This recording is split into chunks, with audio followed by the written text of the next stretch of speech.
Hi, everybody. Good morning, and welcome to a coffee discussion of the meetings outlook for the upcoming year and beyond.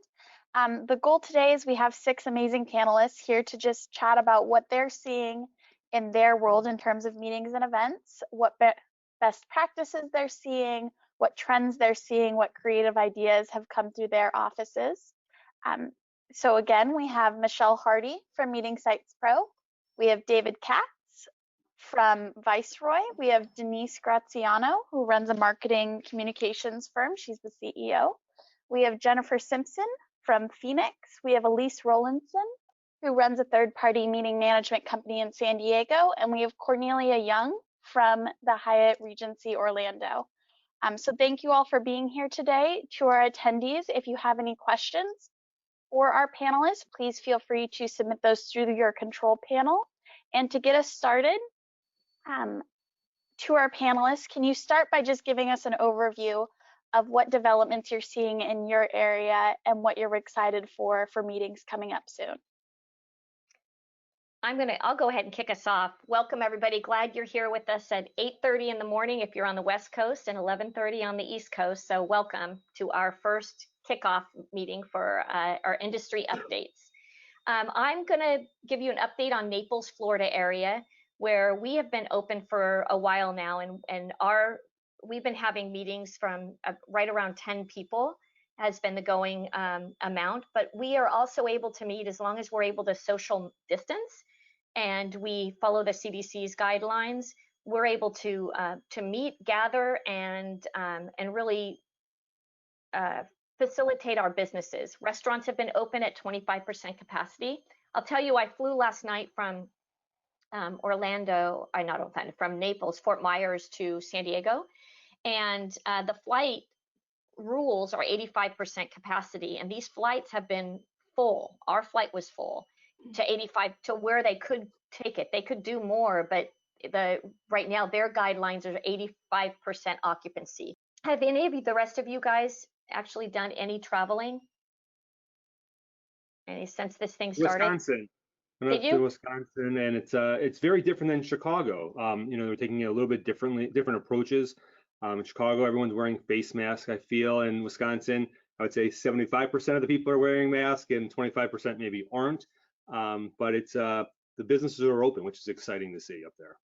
That's good. And so tell us, David, since you volunteered to start off, why don't you tell us a little bit about where you're at and what you guys are doing, opening, and all the exciting news about that.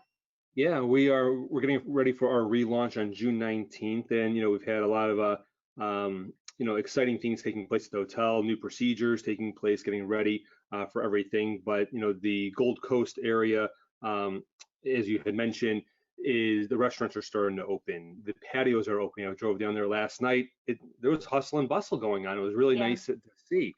From the hotel's perspective, we're doing a lot to implement the cleanliness, making sure our associates are safe, making sure our guests are safe and comfortable. Right when you walk in, we put like a stanchion with a hand sanitizer, to clean your hands. We took away valet parking out of the gates just to help with less human interaction. From that, you'll still be greeted by someone as you enter the hotel to help with bags and everything like that. But we're just trying to minimize the interactions. Guests can elect to have turn down service. Guests can elect to have housekeeping service, but we're trying to minimize all of that. And that's what the city's guidelines are as well. Right now, we're allowed to have groups of 10 or less. We're in stage 3. A couple of weeks, we're hoping to be. Great. Yeah. And so, we have a group. You didn't say, David, you didn't mention you're with Viceroy. So just that everybody knows that David Katz with Viceroy is talking right now about his meeting. So are you already having meetings of 10 people? We have a group coming in July. And so they are going through the planning phase right now, which is fantastic.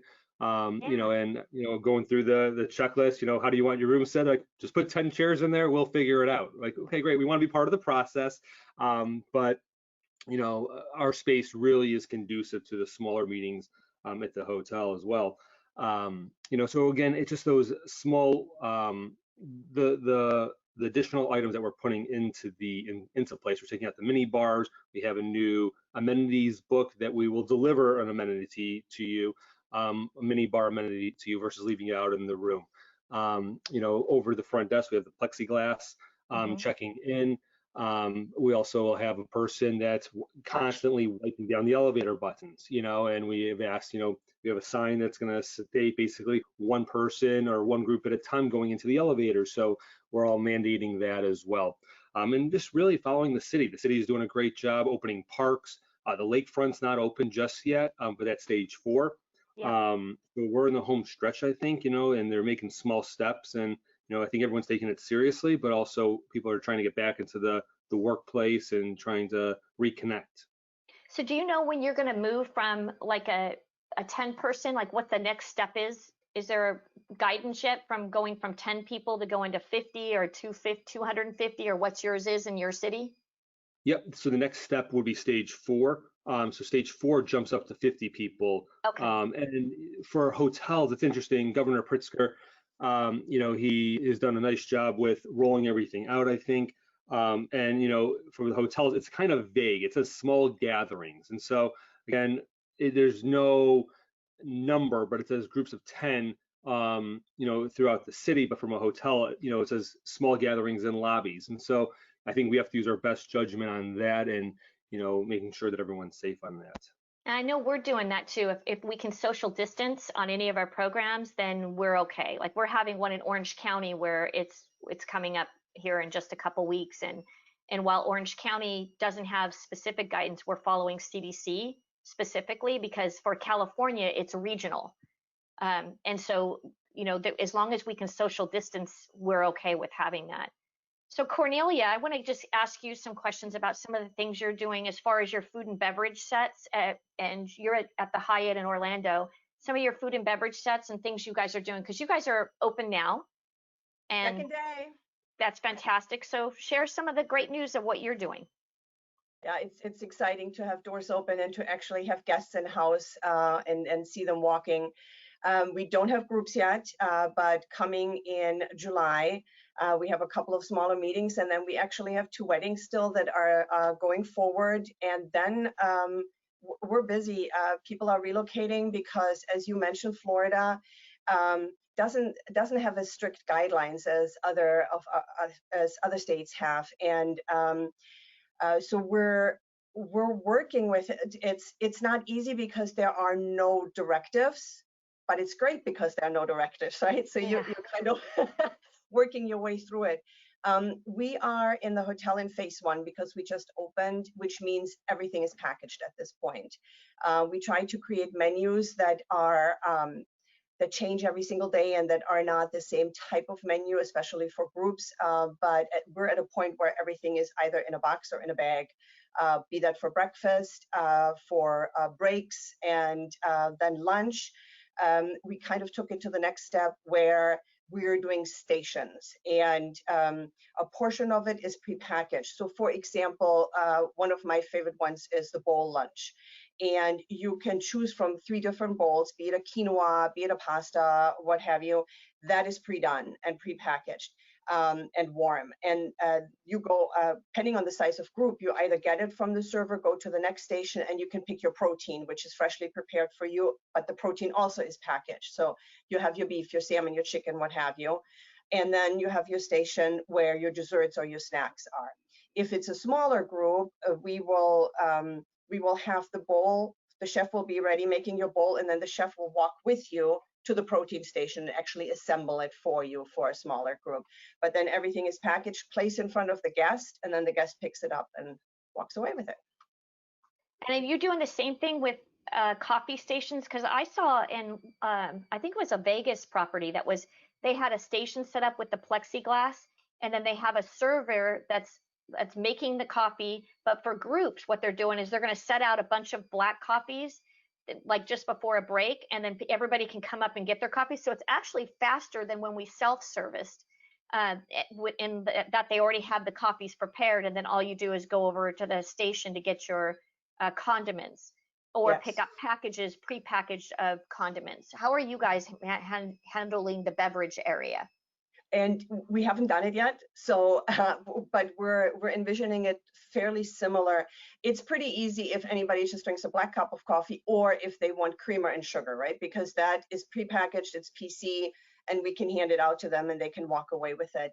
It gets a bit more complicated when we think about soy milk, almond milk, skim, and what we're envisioning is having the little pump pots that usually are for small groups for coffee. And the guests can come with their coffee and we will pump it for them, and then they walk away. That's a great idea. That's a great idea. Jen, are you doing anything the same or different, or anything to add for that? Yeah, so our Jennifer, say your hotel too. I'm sorry, because I mean, sure. she just said from Arizona. I'm with the AC Phoenix Biltmore. AC is part of the Marriott brand. So we're a smaller property in Central Phoenix, and our largest meeting space is just over 1,300 square feet. So we're already doing small meetings. So our capacity is down to about 10 or so right now, which is what we're allowed to do anyway. So we actually have our first group in-house right now that is having food and beverage. So they're doing a box breakfast and a box lunch. But as far as the coffee station, we actually just have it set up like we used to, but we have hand sanitizer there. So hopefully kind of people take the initiative to sanitize their hands in between. And then of course we go through and wipe everything down whenever we're servicing that area. Perfect. And what is Arizona's rules now? Is it open to interpretation, or is it 10? It's 10, yeah. Okay. I keep combing the internet for an update, but the last executive order did say 10 or less for gatherings. Okay, thanks, Jen. I'm glad it's moving forward. I'm just glad we're opening. And Elise, do you have for your meetings or anything you're doing? Can you tell us what company you're with too? Because I don't think she said that, and just add what you guys are doing in terms of your face-to-face meetings or meetings in general. Sure. So I am based in San Diego with Right Hand Events, and currently in San Diego, we're still in phase 2. So phase 2 for California is, really essential businesses, but we had some very exciting news that on tomorrow, hotels can reopen to leisure travel. And, cheers to that, everybody. So this is opening. Yes, tomorrow is a very, very big day. And I think it's going to be the catapult to seeing hotels starting to take chances.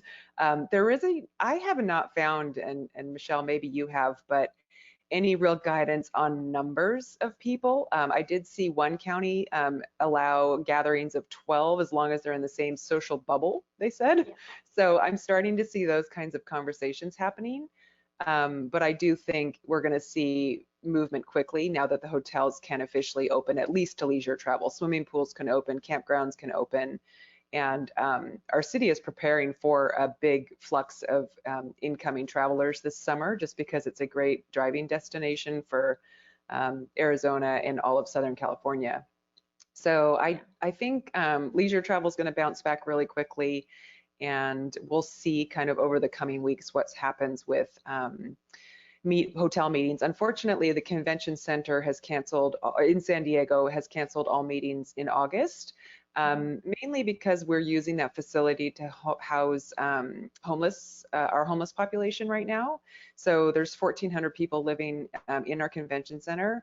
And so the transition out of that is going to be a little bit slower, and also, lots of things need to happen before they can go back to business. So I do believe that they'll be canceling meetings in September. I think they'll probably announce that next week, but it hasn't been announced yet. So I would guess probably for San Diego, we probably will start seeing, I'm hoping October, we start seeing more activity again, but I do think we're going to be a little bit behind, and I'm excited to see what other states are doing.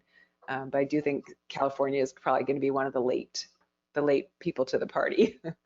And I do think California in general, the governors left it up to individual regions. So everybody's kind of opening at their own pace. And San Francisco's still not open. Mm-hmm. So it's just varies by area. And I think absent of official guidance, what a lot of my hotel partners have been doing is they've been having meetings as long as you can social distance. and and do it safely. That's been the thing that most of our partners have been doing around there. So Denise, welcome. Glad you're here. Can you tell us a little bit about what's happening in your area, where you're at, and what you're seeing and doing? Sure. In Connecticut, we have had quite a lot of strict guidelines, but it's encouraging because once the restaurants opened, it's outdoor seating until next Wednesday. Next Wednesday, we can have indoor seating, which is exciting. That is. I think people feel like you're getting back to somewhat of a normal existence. We can get our hair cut, things like that. So the small things, but the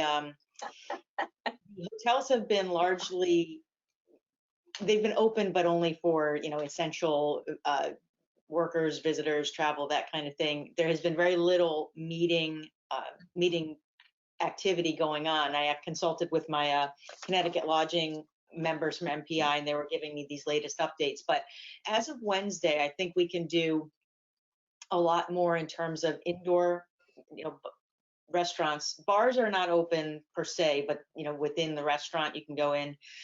You can go to churches, and even going into stores. Our stores opened recently, and when you go into them, people seem encouraged to be out. So that's what I think, that as planners, we need to capitalize on that enthusiasm and really kind of communicate that people are doing this successfully. And if you so choose to participate, great, but it's safe as long as people are following the safety protocols, guidelines, cleaning.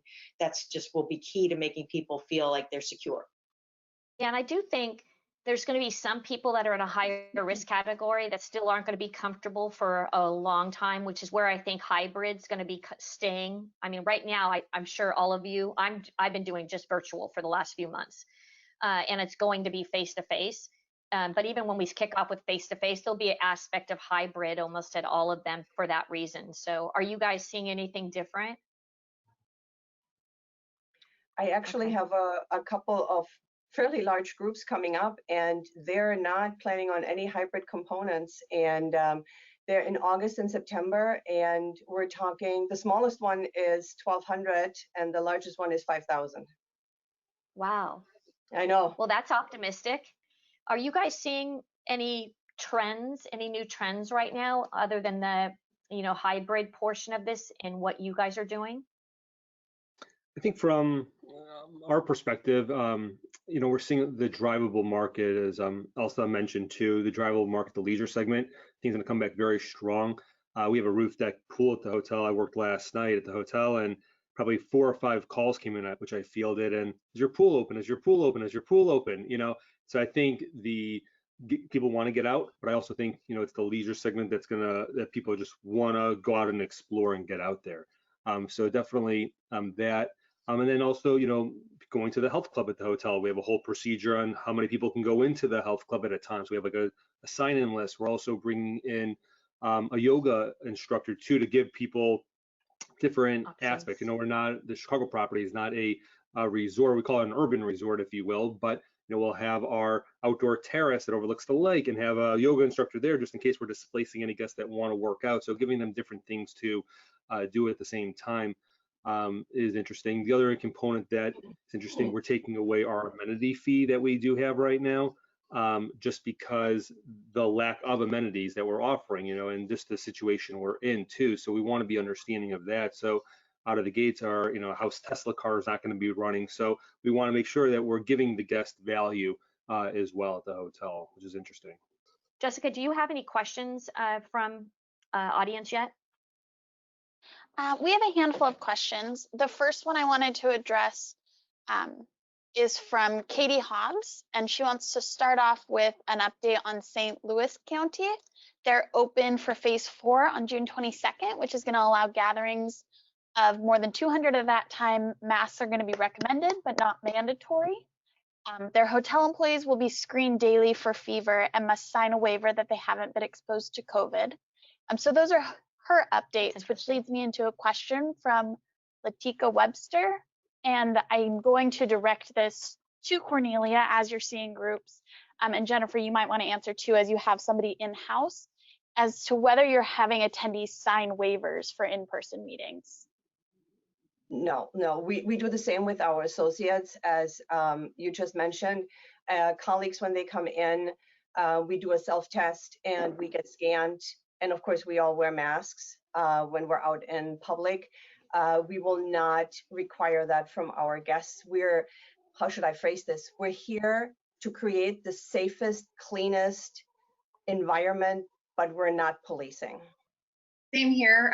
All employees are wearing masks. We're doing a lot of cleaning. We're, every hour we're out there going through the lobby, cleaning high touch areas. But yeah, everyone's wearing masks. Everyone's doing temperature checks of employees, but there's no waiver for meeting attendees or for meeting planners signing off on coming here. Fantastic. Is anybody asking for feedback just yet? I know you're just getting started with the events, but I'm just curious what the attendees are saying. I've had feedback from transient guests just saying how much they appreciate seeing how much we're cleaning. I haven't had the feedback from our meeting attendees yet because they're in the room right now, but I'm sure they actually are a local company that has meeting space that can accommodate the size group they have, but in their office they're required to wear the mask all day. So they wanted to come over here not just to have food and beverage, they wanted to get off site so that they didn't have to keep their mask on all day. But of course the room is set up for social distancing. So I mean, I've been reaching out to some clients just asking how they're feeling about having meetings, and I tell you, it runs the gamut. I mean, I have ones that can't wait to have them and are just waiting for the cities to open, and some of them have already started. And I have ones that aren't even thinking about meetings, not out and all in 2020 and not even through 2021 and beyond. The same for us. Some of our clients have a corporate directive that they can't travel through 2020, the whole year, and it's quite a few of them. So I think that's why the hybrid thing for the fall is going to be key, because they can gather at least their headquarter team maybe together, and then they don't want to exclude the rest of the country or world. So just figuring out how to make that work successfully to, still be fair to all of the corporate employees. Yeah. And we reached out to some of our healthcare providers, the HCPs for the pharmaceutical side of the business. And we were asking them early on about doing virtual meetings. And in the past, they've been okay, comfortable with technology, but it's amazing how comfortable they are with technology now, especially Zoom meetings. And where their practices, when they're not in the ER or the the ER or the urgent cares, that's different. But the ones with their regular practices, their practices have changed. A lot of it's gone to telephone appointments. And so their schedules have changed. And so meeting with them over this last few months virtually, they've really welcomed, and they're looking for opportunities to meet and gather. And now their businesses are starting to open and non-essential procedures are being scheduled. They're getting a little bit busy again, but they still seem to be open for doing this virtual thing. And when I've been asking them about traveling again, a lot of them, though they said that they had some meetings that were booked in summertime, they weren't comfortable traveling that early yet. They were saying they were going to wait until Q4 before they travel, and that likely if there's ever an option to do it online, that would be their first choice. So I found that interesting from a HTP standpoint. So Jess, do you have any? Oh, go ahead. Sorry. I have a friend who is a instructor and does a lot of training, and she had to redo her entire training segment to do it online. And not only did she find it hard to do the same content because you don't have the interaction, the personal interaction that you have in a room, but people need more breaks online because it tires you quicker. And which I'm thrilled to hear, because then it's tiring, it's boring, and you want to be with people, right? And feel connected. I mean, I've heard, like, if you're going to have a virtual meeting, and you would have that, you want to transfer a regular meeting to a virtual meeting, you'd split the time in half. So it's normally an 8-hour meeting, you want to do it in 4 hours, and then you want to give them more breaks. That's what I've been hearing, and that's what we've been doing with our virtual meetings to try to help with that phase. Any other questions, Jessica, to make sure we hit everybody on the phone? So Michelle, you mentioned that you've been using allseated.com. I know from our end, we've also been using a lot of social tables and found that really helpful. To the rest of our panel, and I guess we'll start with you, David, are there any other resources that you found very helpful either in planning a future meeting, looking at meeting, or finding updates on restrictions and regulations in your area? Yeah, we have like meeting matrix that we utilize in social tables as well. Viceroy is a brand. We came out with we have our meeting space capacity chart, but then we also have a capacity chart for the social distancing component as well. So we've been utilizing those resources, and I think as well, all our meeting spaces on one floor. So another thought was, okay, great, we have one group on that floor. So again, we might lower the peak nights requirement for you to have the entire floor, just so again, we don't have groups commingling at the same time on the floor. So again, being more flexible on that is definitely something that we're looking at doing in the future. I want to ask on that.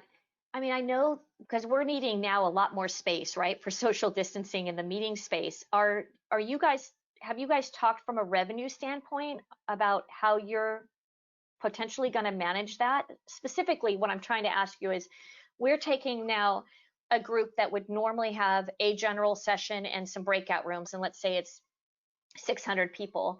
We're now breaking that down into 3 general sessions of 200 people a piece. And we need a lot more square footage, sometimes almost 3 times as much to be able to accommodate for that. How are you guys managing the revenue shift, or have you been thinking about that? From our perspective, we are definitely looking at that and being very proactive once we're getting leads. The leads that we've seen over the past couple of weeks, I could probably count on maybe one hand how many times in the proposal stage that the group's inquiring about social distancing and things like that. There's no mention of that. And so, again, I don't know if they're looking for us to tell them, or they're just putting that aside and saying, hey, you know what, a year from now, things might be different as well. But, again, we look at that as, we're taking the initiative and saying, hey, this is your 2 different options of the set. And so giving them the option and putting the ball in their court. So, but when you're doing that, are you increasing the fees? I mean, you guys have to normally you'd fit into a 13,000 square foot space, let's say 400, 500 people, and now you're only getting 200, let's say. There's a difference in the revenue structure. And maybe, Cornelia, are you guys doing anything or? Well, it's all about partnership, right? And your groups that you bring to us are not the typical group because you know exactly who's coming. But a regular group will have wash, right? Not everybody will be willing to travel. Not everybody feels comfortable coming. And the partnership with our meeting planner is so important to get a good grasp on who's really coming, because you had this big ballroom and you actually need more, but you don't have everybody coming. And to work that out is so important, because not only in my hotel, I usually have multiple conferences going on at the same time. And it gives me sleepless nights to make sure that how am I going to do the traffic flow, right? How am I going to separate people not only in their own group, but from the other group? So the more information we can get on expectations from the group, and it will help tremendously, because the wash will help with the size of the room. Yep. And not to go ahead. To address a question to Denise as well, I know you work with a lot of trade shows and exhibits and kind of in that arena. So as we're talking about meeting room setup, is there anything you've seen in your world as we're talking about, again, trade shows and exhibits that you'd like to share? Well, right now people are being very creative about creating physical barriers that are customized to a given space, which is good because you need to be flexible based on the type of attendee, type of space. But what I've also noticed is they're taking it as an opportunity to have sponsorship opportunities to add revenue. So you can take the barrier and have it customized to whoever one of the hosts are. And so that's a way of bringing in revenue. Just from another revenue point, one of my Connecticut colleagues, they're just doing additional catering. So it's separate from the transactions for the meetings, but they're just doing extra catering to kind of offset where they're not bringing in that from the events.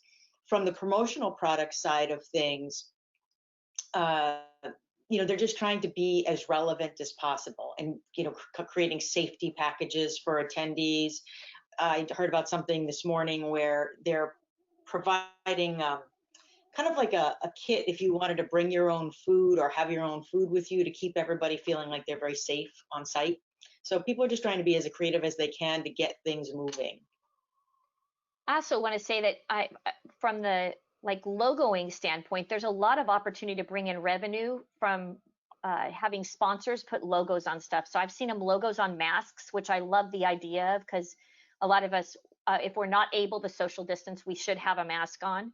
That's just a requirement really by the government. So that's really a great opportunity for it. Also on these platforms, when we're having meetings virtually, you have waiting rooms that you could actually tailor and logo and do different things for. You could have like little commercials or an intro at the beginning of it. So there's a lot of opportunity for pulling in revenue when you're having these virtual meetings. Right, and they're coming out with new products all the time that are trying to be tailored to this. Another way that they're approaching it is to make the gifts like an e-card, if it's an upscale, a luxury gift, so that the person can get it in advance of the event, and it's touchless, but it still makes for a very makes an exclamation point on a great event. There's some companies too. I found one that was doing, they send you food. And so before the meeting happens, so my HCP meetings for my advisory board meetings, they send the food out to all of them in advance. So you get your lunch or breakfast in a box, so that so it's almost like you're being served. The food shows up at your front door, and then you can eat it while you're on the call during that time frame. And there's also logoed items that'll be put in there.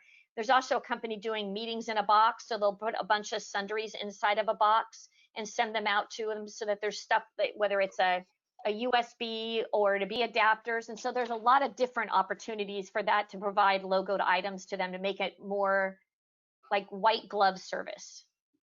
Exactly. Yeah, a lot of our product partners are really working hard because they've been shut down as well. So they want to make sure that everybody can get back together again as soon as possible. So they're trying to be as creative as they can.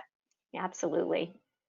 And I want to bring up, so we were talking about in the meeting space where how the rooms are set up. What we didn't discuss is the traffic flow within the room. So we know we're doing the 6-foot kind of bubbles, but how are you guys dealing with the flow in the room? Because we want to try to eliminate the crossover, and we want people to feel comfortable. So let's talk to that a little bit for those on the phone that are still on the fence about meeting, because that hasn't been addressed. I'll take this one. We just did an internal meeting, a reorientation, so to say, prior to the hotel opening, and used that room as our guinea pig. And so a couple important things is have one area that is the entrance, and have another area that's exit, and also make signs that clarify that this is only where you enter and this is only where you exit. And then we did a flow of the room as people entered with arrows. And we overdid it, which is, you learn from what you do, but as you flow into the room, go all the way to the one side and then start seating. And then as you exit this way also with arrows. That's right. So just like the grocery stores are doing, that's why they have the one-way aisles going to and from. Yep. I've been seeing that. Jen, are you doing anything? Not with directional signs, because we have just the smaller meeting space. But we did make sure that we're placing the setup at least 6 feet from the walls, so there is enough space to walk around without kind of having to walk right behind somebody. But of course, if I was at a bigger hotel right now, I would definitely see the need for, one exit, one entrance, different directions in the hallway or in the aisles. Yeah. I've seen some creative approaches using plants and lighting, just strings of lights to keep people going in one direction. And I'll also say that the social distancing signs are also an opportunity for sponsorship. So. Yeah. That's a great idea. I forgot about those because we're really placing those everywhere. Plus the hand sanitizing stations. Completely. And And the individual one too. Yeah, absolutely. Any other questions, Jessica? So while she looks at the questions, there was I had talked about resources that I wanted to share while we were online, and I had brought up to the panel that I found this great resource called allseated.com. That's ALLSEATED.com. It's a free service for up to, I believe, 10 meetings annually, and it sets up your diagrams. You put in your square footage, and it'll actually accommodate for 6-foot social distancing. And so you can really get a good feel for it. And not only does it allow you to do the 2D diagram, but it'll take your 2D diagram and make it into 3D, and also make it so that as if you were there and standing in the space and seeing your setup. And so it's really, really helpful. That's a resource I want to share with everybody out there. So you guys take a look at that. I've invited them to be a guest speaker on one of these. I think it'll be in 2 weeks from now. And so they'll be able to share how that actually works on one of these calls. Now, I just want to ask you all, during this time frame, do you guys have any resources that you have found from my fellow panelists that you could share with everybody out there about how to make their lives a little easier in this time frame? There are a few online resources, and I will email them to you because I don't remember them off the top of my head. There were some cool ones for exhibits. Yep. That I've seen. What I personally feel is more important is reaching out to your comp set, right? To your buddies, to all your hotel friends, to all your venue friends. And we did this here. I'm on International Drive in Orlando, and the 5 hotels that are close by, we do bi-weekly conference calls, and we promised each other that we will share. And we will share our failures and we will share our successes, because it's important to us that our guests not only want to come to our hotel, they need to be wanting to come to Orlando and to International Drive. And so if we start setting something up and it just failed because of whatever reason, we will tell each other, say, don't do this, and here's why. But if something really worked well, we also will share this, so we all can build on it and learn from it. Thanks, Cornelia. That's a great idea. And that's why I set this thing up, is so that everybody out there that's wanting to have a meeting will have people from coast to coast on here and be able to discuss these things, share best practices, share lessons learned, so that we're all on the same page and we don't have to make the same mistake over and over again. And it's not competitors. I have 2 colleagues on here that have their own third-party companies, both CEOs. And I think the collaboration with all of us is super important. So I do appreciate that. Anybody else have any resources or best practices to share with everybody? I would just add to what Cornelia and you were saying, Michelle, is to take this information of the successes and create somewhat of a campaign, really, in favor for the companies, the planners, the even just people going to events. They need to feel comfortable, and they need to see that people are having fun again. And when you can create a social media campaign around that, I think it'll go a long way to advancing all of this process safely, of course. Right. Absolutely. I was going to add the WHO on, I think it was June 2nd, sent out an official report for reopening of mass gatherings. So it might be, and it's an international perspective, but I think it's worth a read to see what their kind of hot buttons are. And it's a little bit different than kind of what we're hearing in the United States. Like, they're not all about the masks, whereas we're all about the masks. So I think it's just a good read to get that perspective. And then, you know, I'm really excited about the potential for the hybrid, because I think it's a win-win with being able to have less people in a hotel so that we can maximize on space and still meet all of our needs. So I don't know if we want to get into that ever on another call, but there's so much technology out there that's in rapid changing pace. So, you know, from the Bizabos and Swugos and Woovas and you know, how it all works together. So, you know, all of us are becoming masters of technology and building these hybrids. It's going to be a lot of work to plan an online meeting and an in-person meeting. So, just sharing those resources will get us all up to speed faster so that the learning curve and being able to merge those together successfully will get our industry back faster.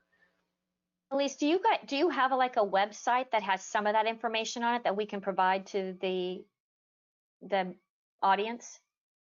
I have prepared some slides that I'm happy to share, but I have not put it up on my website. Okay, that's perfect. If you can give us if you just put in the chat for us, like the link, we can share that. Okay. That'd be great. Jen, you have anything? I think for us, the biggest thing with best practices is the changes we're making to food and beverage and just being really flexible and trying to figure out what we can do to still meet a group's needs, where we're still kind of trying to figure out what we can do is on receptions or social gatherings. So that's the one thing we're kind of running into. How do we do that? I just had to turn down my first piece of business that would have been a larger dinner party. So, and that's really hard to do in this day. Yeah. So I mean, for us, I think like someone already mentioned, just leaning on your peers and trying to figure out what the best way to try to execute meetings. But for us, the individually packaged items, box breakfast, box lunches, that's gone over really well with groups that I'm talking to. Perfect. David? I think from my perspective, the past couple of weeks has just been, when talking to the customer on the phone and really having that dialogue, getting ready for that meeting, or, listening to their needs and understanding the possibilities that we can kind of work on together. Because not, one size doesn't fit all for everybody. And I think having that conversation with the guest, making sure that, they feel comfortable, we feel comfortable, and it could be a good situation. That's how we kind of look at it as well. I think, from, a food and beverage component, it's important that everyone feels comfortable. There's some groups that are saying, put us all outside, we're good to go, we're fine. And there's other groups that say, no, you know what, we're not gonna do that reception. We're gonna do different shifts. We're gonna have one group go down to eat, and then another group's gonna go eat at the same time or a different time. So again, just listening to the needs and, making sure that everyone's comfortable. And that's a really good point, the shifting of the different times, because like part of what we're doing is when we're having a general session and let's say there's not enough space for the breakout rooms, is we can alternate and have half the group in the general session in the morning and then the other half be able to attend from their sleeping rooms. I know it sounds odd, but virtually from their sleeping rooms, and that saves on space. Have any of you done anything like that as of yet, or do you have anything planned, or have you heard that? That's something that we were talking about with the group coming up, that there was a possibility of them doing it. We actually have an outdoor terrace that's connected to the ballroom. So again, as a weather backup, if that outdoor terrace is not usable, the option would be for the guest room component. So again, really working out the details on that. Praying for no rain, but again, can't control everything. No, but I think it's just a great idea to have the option available. So especially for smaller properties, or even not even small now, because really it's even Cornelia with your large property. I mean, we're having to be very creative about how to do this social distancing and make that work. So you really have to be able to think outside the box to come up with some creative ideas on how to make this work. Okay, Jessica, are there any other questions that we didn't answer? I want to make sure we got to everybody in the audience before we wrap up. I think that's all. Okay.